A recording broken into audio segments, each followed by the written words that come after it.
beautiful butterfly. I am the beautiful butterfly. I am a beautiful butterfly, reaching for the sky. I am the beautiful butterfly.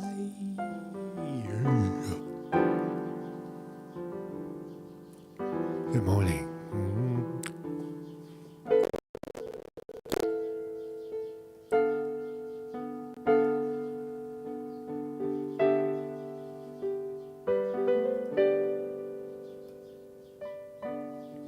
Check 1 2. Check 1 2. Ah, la la la. It's wartime in America. The war is over. The war is over. The war is over. The war is over, and there is UFC boxing on the lawn of the White House. Isn't that wonderful? There's a lot of great imagery going on at the White House right now. We're gonna definitely take a look at that. But the war is over, according to Donald Trump. Donald Trump has released a statement saying that the war is over. Officially, the Straits of Hormuz are now open, and all that stuff about World War III, don't look at it. Don't think about it. Forget about that. Right? Trump has declared the war over, so we'll look at that.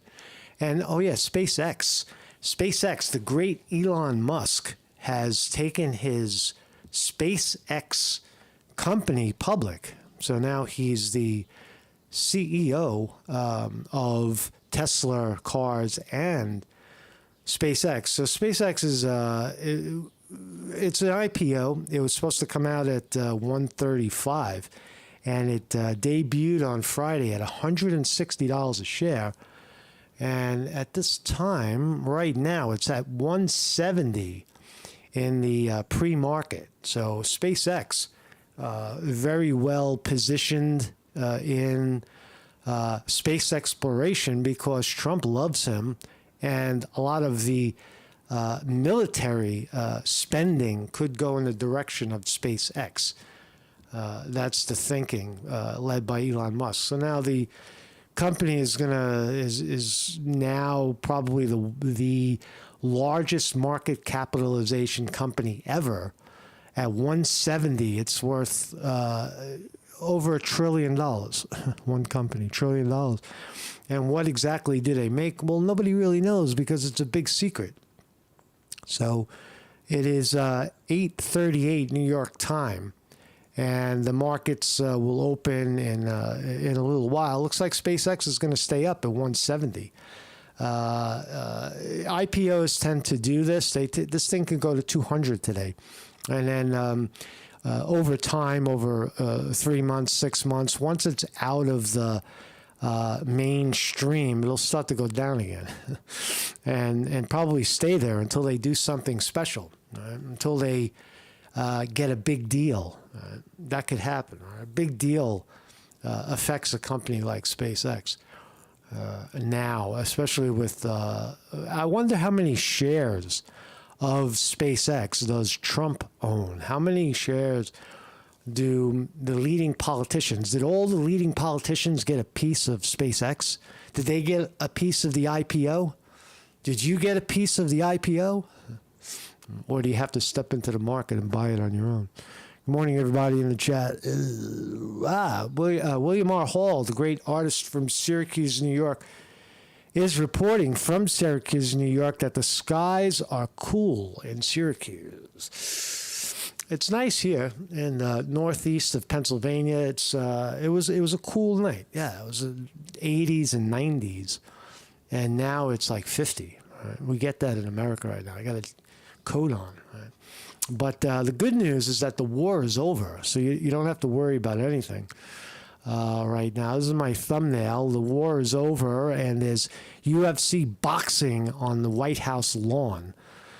And so, Marcus Conte, I have a website, and I am a news reporter. If you've never heard of me, I'm very, very famous. I'm very famous. I've made movies. I'm in movies. White privilege. Watch the movie. I'm in it, man. It was a great flick. If you have some time, catch this movie about I don't know, stuff that happened in the early 2020 around the COVID era, and who killed Garth Burton, a good friend of mine, who was killed. And if you watch the movie, you find out who killed him exactly. And something beautiful is an inside job. The beauty is in your mind. The beauty is inside.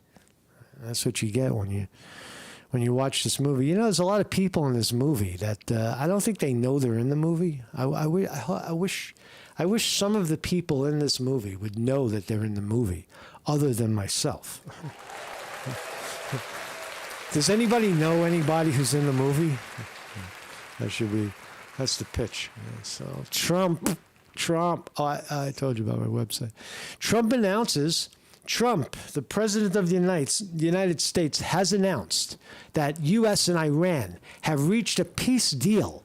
Here's when the Straits of Hormuz reopen. And what comes next?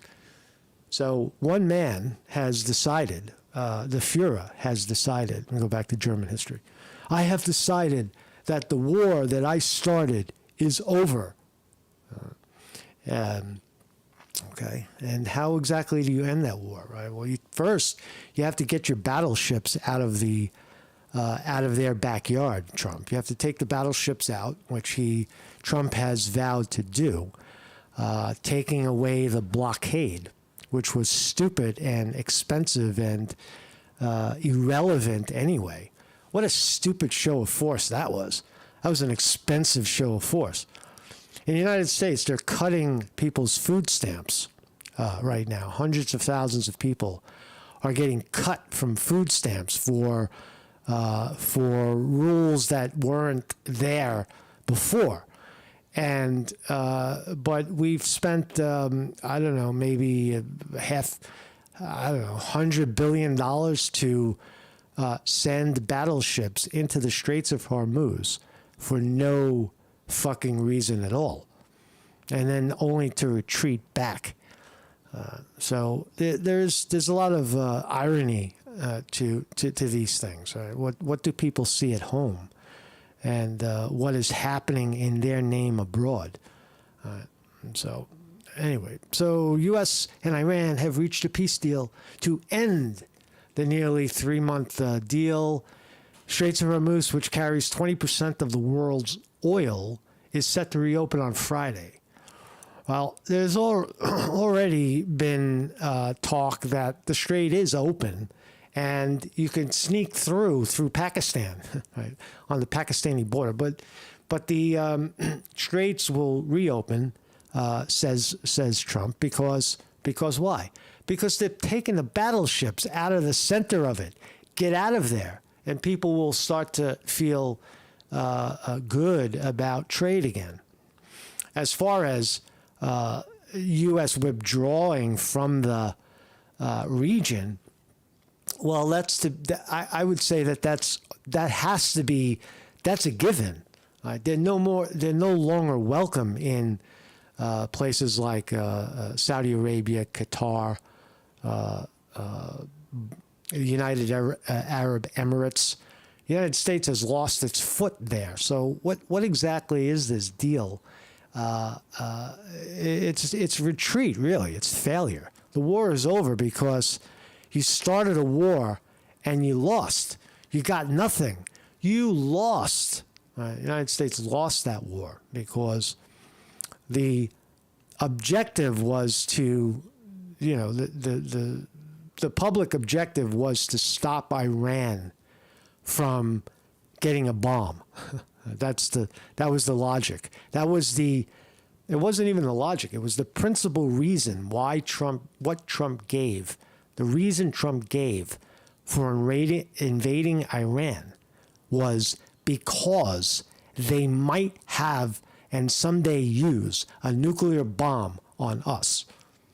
That was the logic. Right? Nothing else. But underneath that was also to keep the sanctions in place, to keep things as they are. Everybody in the Middle East, in that region, trading in dollar. All of that failed. The U.S. currency, although it might still be somewhat recognized in the region as a good currency, a go-to currency, it's not the only one anymore, because now they're trading in I almost said euro. They're trading in crypto and Chinese yuan.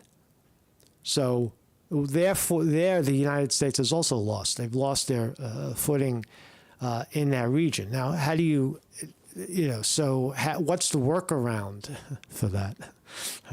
But anyway, is it about winning and losing? Trump feels like, I gotta get out of there. We gotta get out of there. We're not getting anything. There's a Trump saying, we're not getting anything. We went in there. At least we went to Venezuela and we got the president to roll over. They got the president of the current president. The other one, they put him in a box somewhere. Nicolas Maduro in Venezuela. If you're in the region of the United States, the backyard of the United States, we just go into your country and take your president.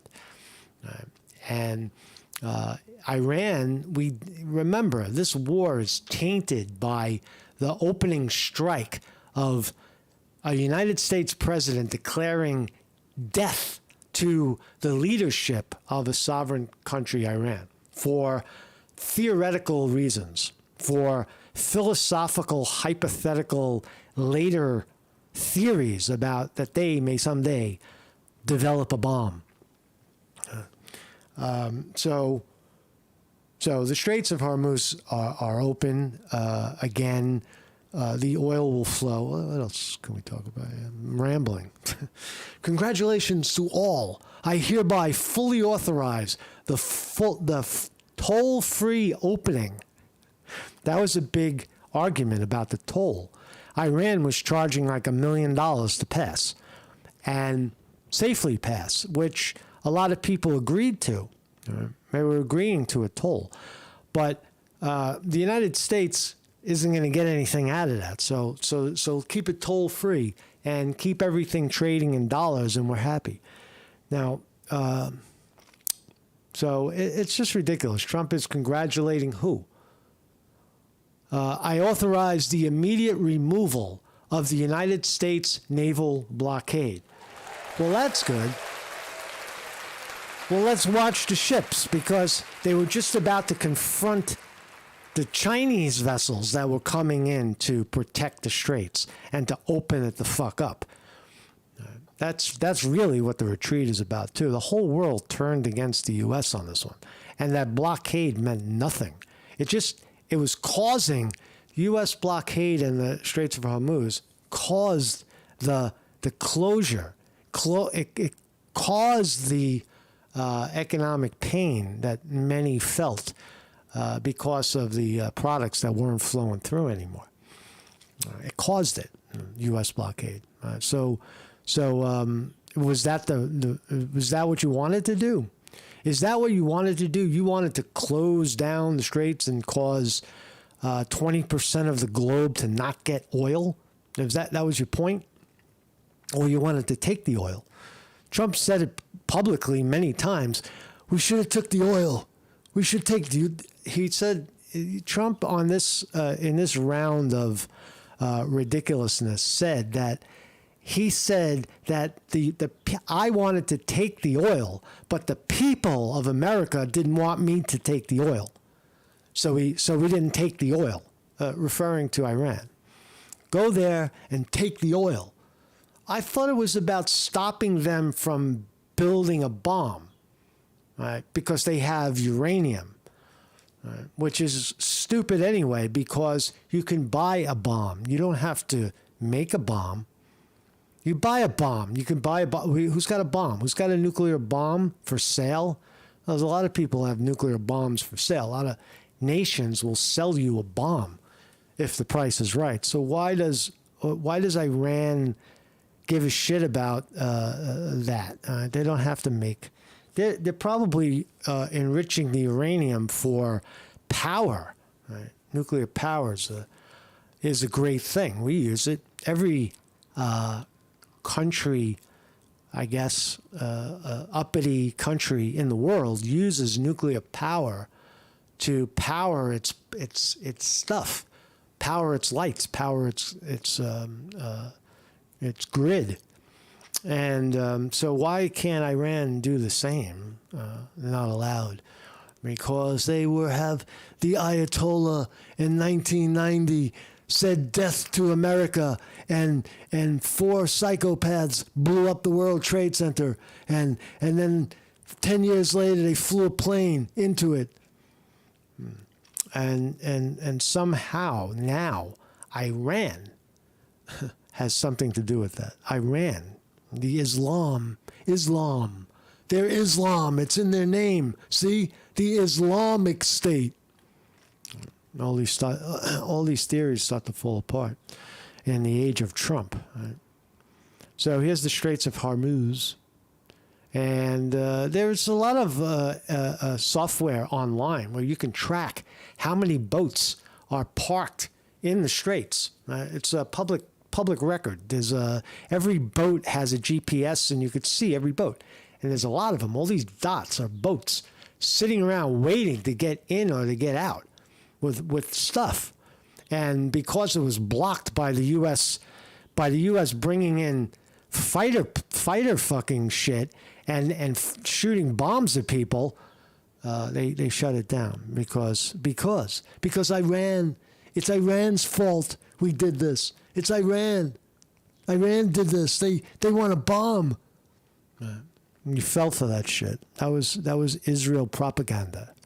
And it's the United States fell for Israeli propaganda that somehow Iran is the fucking devil, that they're one of those Arabs that we hate. That's what the Jews in Israel say. The Israelite hates the Arab, hates them. They're dirty. It's exactly how Trump described the Iranian leadership. They're animals. They're savages. In the same way, in the same tone. Straits of Hormuz, some boats. This is the guy. He's playing with fire. This is the negotiator on the Pakistani minister. Oh, he's from Pakistan. He's one of the. I would be very nervous if I were any one of these guys, because the United States has a record of disappearing people, killing. This war is. It started by the United States killing the leadership of Iran, killing them dead. And Iran is still negotiating. Could you imagine? Would you think that the United States, the people of the United States, would be willing to negotiate so quickly with a country that just killed its leadership? Think about that for a while. I don't think so. So it's with a huge right hand. Trump is rocked. He can't recover. Uppercut, and Trump is down. He's not getting up. It's over. Barack Obama and Donald Trump. To repeat, none of what you just watched is real. And this one's for the real. Obama with a huge right hand. Trump is rocked. He can't recover. Uppercut, and Trump is down. He's not getting up. It's over. Man, Barack that was a Obama hard and shot. Donald Trump. That was a tough shot, man. So there's. Look at. Let's watch the imagery together. Which one is this? Well, as many of you know, UFC fans have traveled hills of South Dakota. Why? Look, you gotta look at the imagery coming out of this thing. Now, there's a UFC Freedom 250. The United States is 250 years old. We almost lost it a month ago. But again, look, the United States, and I'll say it again and again and again, all of the nations of the world are in a remilitarizing posture. They're flexing muscle because things are pretty good. Billions of people are pretty comfortable. Millions and aren't getting wiped out right now on the planet. So things are good, and when things are good, people start fighting again. The humans start eating each other. But what I'm saying is that the world is on the nations of the world are on a militarized direction, and it's we see it everywhere. And this is what it looks like in the United States. It's patriotism. It's Mount Rushmore in the Black Hills of South Dakota to historic Chicago, Illinois. It's heavy metal. And of course, the Statue of Liberty in New York and New Jersey and beyond. We will celebrate the United States of America with a live sporting event that shapes up as one for the ages. Well, as many of you know, UFC fans have traveled far and wide. It's like fucking amazing, right? This is Trump. This is what happens when you put an actor in the White House. Reagan should have done this, but Trump did it. This is Trump's legacy. Trump brought lights and cameras and action to the lawn of the White House. United States and around the globe, all to witness history and be a part of this uniquely special mixed martial arts showcase that is UFC Freedom 250. It's not like the old days where you'd see the president walking through the Rose Garden. No, he's having violent fucking sport. Pick the most violent sport, please. Let's pick the most violent sport we could find where two humans beat the shit out of each other until they're unconscious, break their bones, break their faces, and let's do that on the lawn. Why don't we have figure skating as a sport? We had fucking savage boxing. Look at this.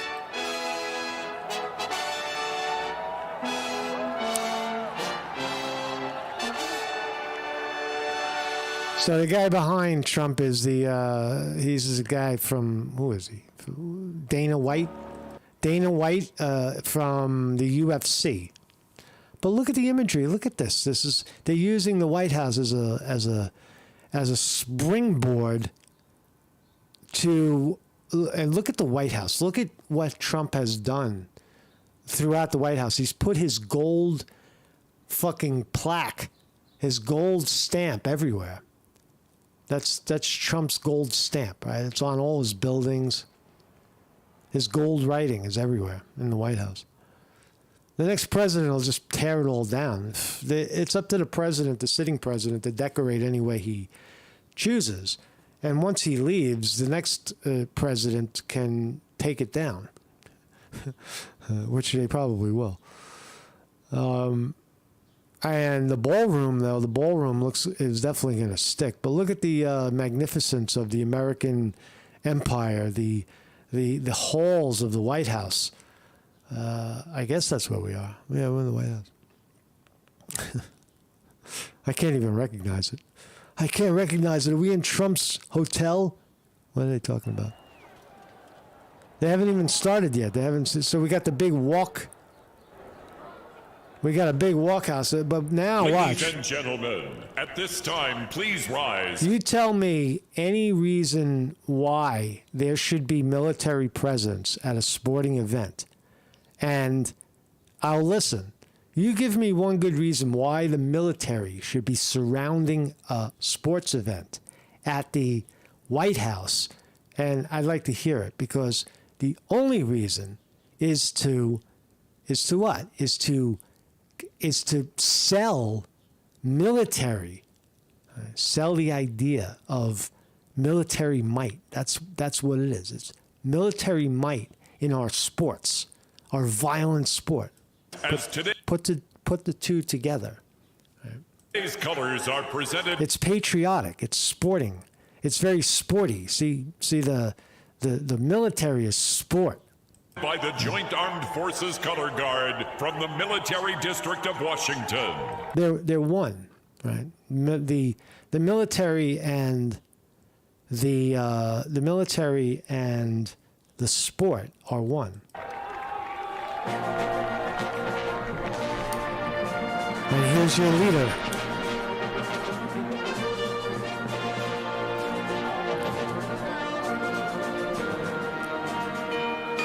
It's make believe, but this is how military works its way in, right? The patriotism. There's no reason to have this at a sporting event unless you're trying to sell it.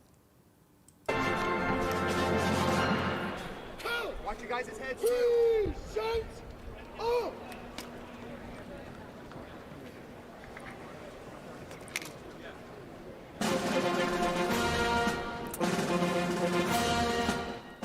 Children of America, look how great your life can be if you join the military.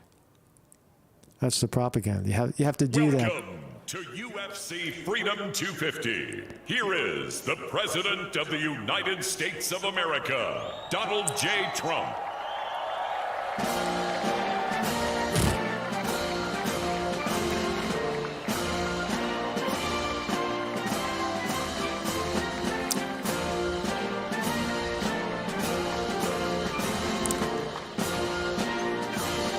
See, Trump has that,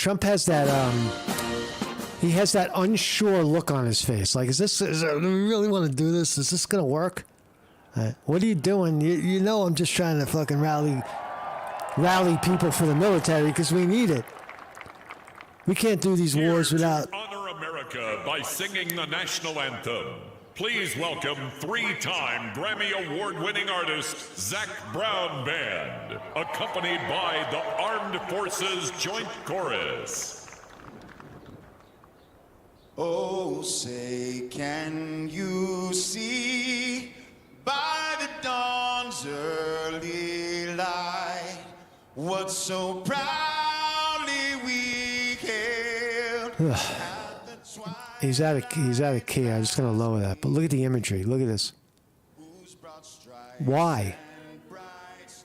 Arms through the perilous fight, o'er the ramparts we watched, so gallantly.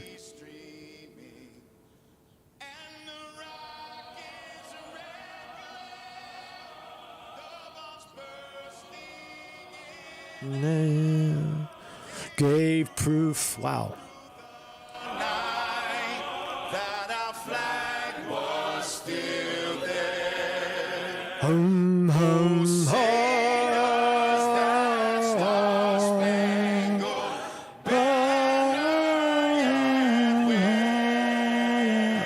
flyover. La la la.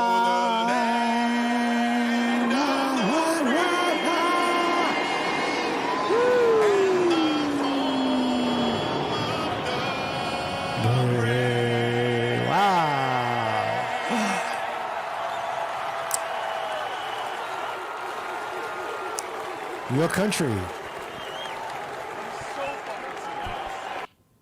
It has nothing to do with fucking boxing or kicking. The imagery that was the opening ceremony. In the full glare of the sun. Big field here though. Plenty of athletes out there who are familiar names, and perhaps the best known of them, certainly Jakob Ingebrigtsen. That's something else. So UFC is a real sport. It's a real kickboxing. It's mixed martial arts, right? And they have a champion.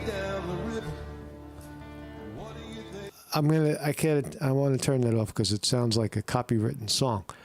But it's a real sport, and they have a winner. Look at this. Look at the. Yeah, there's some kind of music in there. I'm not going to put that on. So they got this kid, the guy. His name is Justin Gaethje. Real sport. This is a real athlete. This guy. You want to mess with this guy. This guy's like the Mike Tyson of the sport. He's tough. He's a kickboxer. Nobody could beat him, and he's the champion of the sport. And they gave him. Look at this. They gave him front row. He's walking down the walk at the White House. I don't know if that's public area, but you see Trump walking down it a lot. And they gave him the Oval Office, access to the Oval Office. He's a real American. This guy's a fighter, man. See him? He loves the military. He's here. He's here. He's supporting his country. He's supporting his country, man. You see those lefties out there in the colleges, the homos and the homophobes and the racists. You see them out there on the college campuses. Those are bad. They're bad people. This is an American right here, man. You see what an American looks like? This is him. He's strong. He's tough.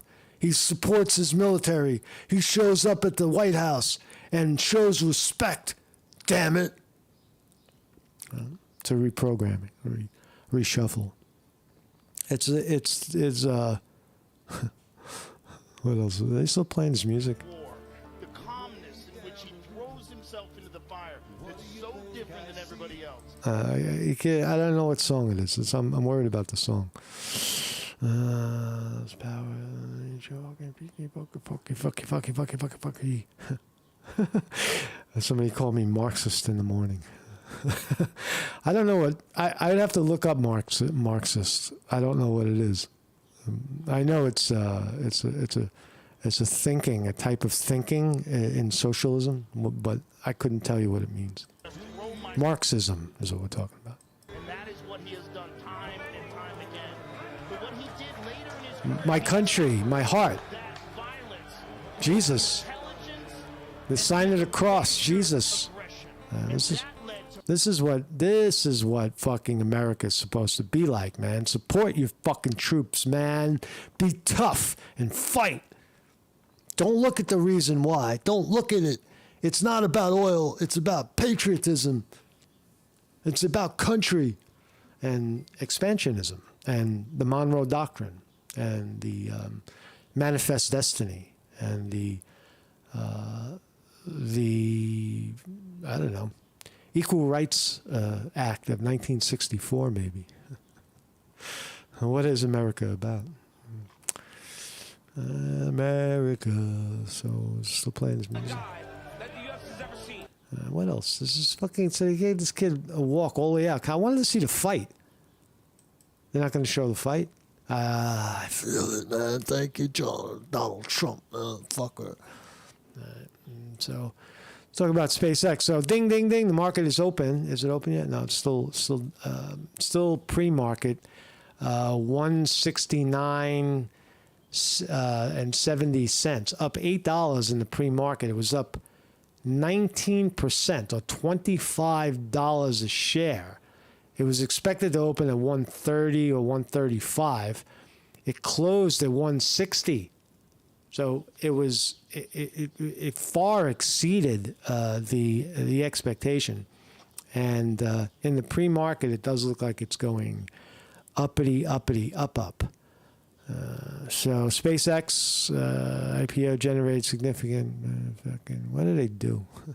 Let's look at the explanation of explanation. Where's focus? SpaceX. God, man, what is this thing? SpaceX technology provides satellite-based broadband services. That's what it is.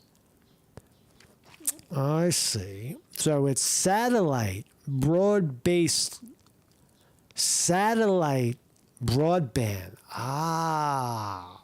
They're taking away the cable. That's what they're doing. That's what SpaceX is up to.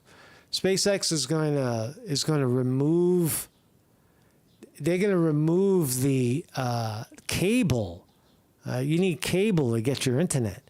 Now with SpaceX, they have the technology that they don't need that. They put a satellite up there and they shoot that shit down from the satellite into your house, right into your computer. No wire. Provides satellite-based broadband. That's amazing. They're already doing it in the United States, Ireland, Canada, and internationally. The company's connectivity segments. So that's one part of it. What about the bomb building? Are they going to? Is SpaceX going to share this technology, or for everybody to have, or just they'll have it? and the military will have it. Who's gonna get it? Press release. What the fuck? Listen, that's all you can find out about this shit. What else do they make? Starships. They make starships. See, that's what I was told. I thought they made starships. I was buying it because they made starships. But really, the money. We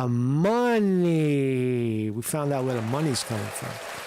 SpaceX stands to... I don't really follow, the commentary on Wall Street, but I would say they should be talking about that. That SpaceX is uniquely positioned to... they shoot rockets and satellites into the fucking sky and keep them up there. They are uniquely positioned to use those satellites to provide broadband internet connectivity around the fucking globe using the stuff that they have. And what are the military possibilities for technology like that? Well, that's also part of the program. So it looks like just thinking out loud. A lot of times people have great ideas, but they don't have the cash to do it. Now they have the cash. They have more cash than any company has ever had.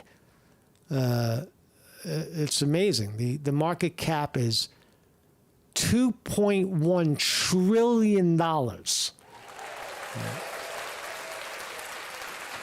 What can they do with $2.1 trillion? Well, they're going to take it and they're going to buy more satellites. See what SpaceX has something that works. They have an idea, and they know how to make the idea work.